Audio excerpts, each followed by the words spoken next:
right, Tyler, thank you. Sacramento's most infamous serial killer died this morning after a long battle with colon cancer. Dorothea Puente was convicted of murdering tenants at her downtown home and then burying them in her backyard.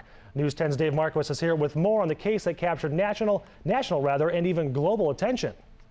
Nick, Dorothea Puente was convicted of killing the mostly older tenants at her home on F Street and burying them alongside her old Victorian where she lives. She was charged with 9 of those murders, convicted of 3, with evidence showing she drugged those boarders and cashed dozens of government assistance checks that belonged to them.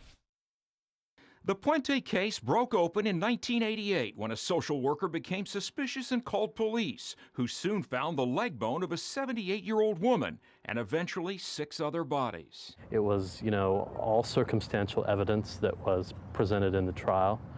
I really wanted to find out the truth. A jury found Puente guilty of killing 3 of her victims. Journalist Brian Goebel did the only known TV interview with Puente after her trial. I had decided that I wanted to write a book on the case. Publicity in the case had exploded when, as detectives were unearthing bodies, Puente managed to slip away to Los Angeles, where she was eventually spotted and brought back to face justice. I don't know if I wanted her to confess or I wanted to find the truth.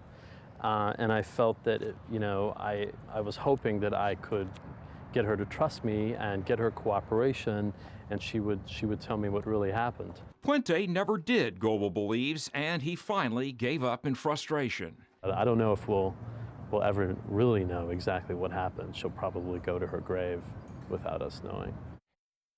And indeed she did. Now, Brian never finished his book, but at least 3 others were written about Puente, and she always maintained her innocence. Some have believed she may not have really done the killing herself, but she was convicted of 3 murders and did spend the rest of her life behind bars. She was 82, Nick, when she died. Wow.